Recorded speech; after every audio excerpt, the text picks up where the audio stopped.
할렐루야, 오늘은 민수기 34장의 말씀을 함께 보도록 하겠습니다. 만원경을 사용해 보신 적이 있으시죠? 처음 만원경에 눈을 대고 풍경을 보면 흐릿하니 잘 보이지 않습니다. 초점이 맞지 않아서 그렇습니다.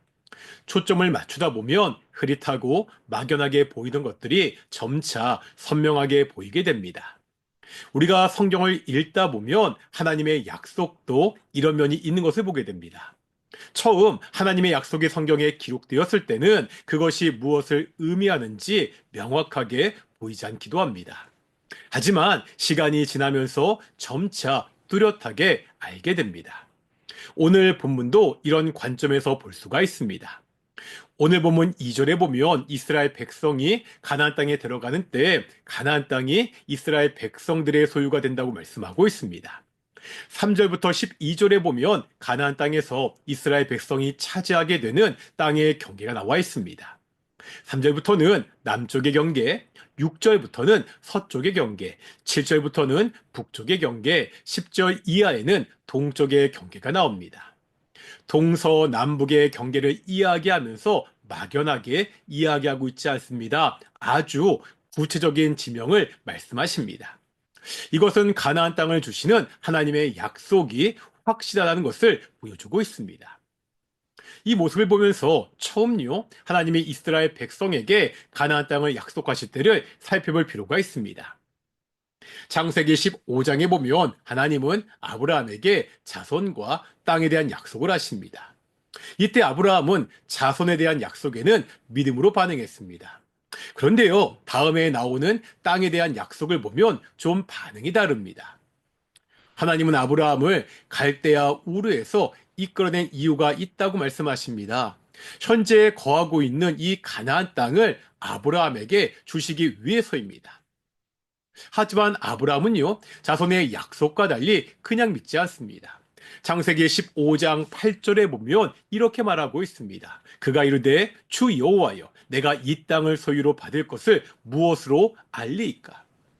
자신이 이 땅을 소유로 받는 것을 어떻게 알 수 있냐고 하나님께 묻고 있습니다.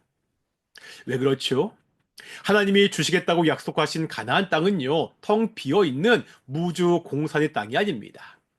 가나안 땅에 이미 거하고 있는 10개의 족속들이 있습니다. 게다가 이곳은요, 지정학적인 위치가 좋은 곳입니다.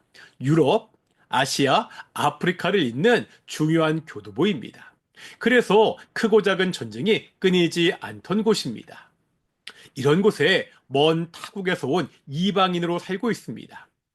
아브라함에게 이 땅은 차지하는 것은커녕 생존하기도 힘든 곳입니다. 자신의 목숨을 지키기 위해서 아내를요, 누이라 속이기까지 했습니다. 아브라함에게 하나님의 약속은 좀 막연해 보이는 약속이었습니다.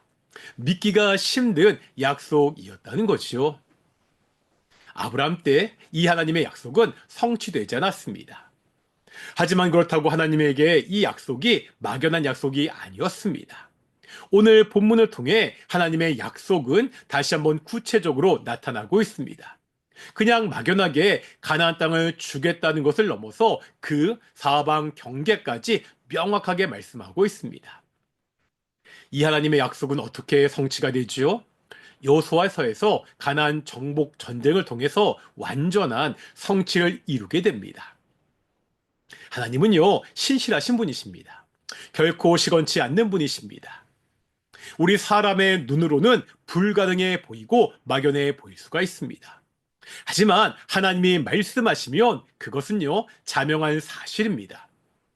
초점이 안 맞은 만안경처럼 흐릿해 보이던 것들이 시간이 지나면 확실한 사실로 드러나게 됩니다. 오늘날 우리 역시요, 여러 가지로 항상 불확실한 시대를 살아가고 있습니다. 하지만 우리에게는요, 확실한 하나님의 약속이 있습니다. 이 약속을 믿고 의지하며 살아가는 귀한 성도들이 되기를 소망합니다. 기도하시겠습니다. 사랑과 은혜가 충만하신 아버지 하나님 감사드립니다. 여러 가지로 불확실하고 염려가 많은 그러한 세상 가운데 우리가 살아가고 있습니다. 이런 세상에서 가장 확실한 하나님의 약속을 믿고 의지하며 살아가는 귀한 성도들이 될 수 있도록 인도해 주시옵소서. 감사드립니다. 이 모든 말씀 예수님의 이름으로 기도드렸습니다. 아멘. 마치겠습니다. 샬롬.